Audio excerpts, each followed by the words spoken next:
സംസ്ഥാനത്തെ ക്രമസമാധാന തകർച്ചയും ഗുണ്ടാമാഫിയ വിളയാട്ടവുമായിരുന്നു പ്രതിപക്ഷത്തിന്റെ അടിയന്തര പ്രമേയ നോട്ടീസ്. ടി.പി. വധക്കേസ് പ്രതികൾക്ക് പോലും ശിക്ഷാ ഇളവ് നൽകാൻ സർക്കാർ തീരുമാനിച്ചുവെന്ന് അടിയന്തര പ്രമേയത്തിന് നോട്ടീസ് നൽകിയ തിരുവഞ്ചൂർ രാധാകൃഷ്ണൻ പറഞ്ഞു. സംസ്ഥാനത്ത് സദാചാര ഗുണ്ടകളുടെ അഴിഞ്ഞാട്ടമാണെന്നും പ്രതിപക്ഷം കുറ്റപ്പെടുത്തി.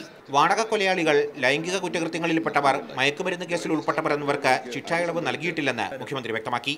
ജീവപര്യന്ത ശിക്ഷ അനുഭവിക്കുന്ന തടവുകാർക്ക് ശിക്ഷാ ഇളവ് നൽകുന്നതിന് 14 വർഷം യഥാർത്ഥ ശിക്ഷ പൂർത്തിയാക്കുന്നതിന് നിബന്ധനയുണ്ട്. ടി.പി. ചന്ദ്രശേഖരൻ വധക്കേസിലെ പ്രതികൾ ഈ കാലയളവ് പൂർത്തിയാക്കുന്നില്ല എന്നാണ് വസ്തുത. പോലീസ് ഭരണത്തിൽ മുഖ്യമന്ത്രിയുടെ പിടി അയഞ്ഞുവെന്ന് പ്രതിപക്ഷ നേതാവ് പറഞ്ഞു.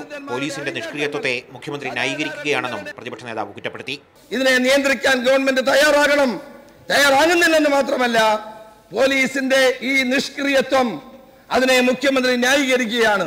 171 പേർക്കെതിരെ കാപ്പ നിയമപ്രകാരമുള്ള നടപടികൾ ആരംഭിച്ചിട്ടുണ്ടെന്ന് മുഖ്യമന്ത്രി പറഞ്ഞു. കഴിഞ്ഞ സർക്കാരിന്റെ ആദ്യ 9 മാസത്തെ അപേക്ഷിച്ച് 61,000 കേസുകൾ ക്രിമിനലുകൾക്ക് സർക്കാർ രാഷ്ട്രീയ അഭയം നൽകുന്നുവെന്നാരോപിച്ച് പ്രതിപക്ഷം നിയമസഭയിൽ നിന്നിറങ്ങിപ്പോയി. CG കടക്കൽ, മാതൃഭൂമി ന്യൂസ്, തിരുവനന്തപുരം.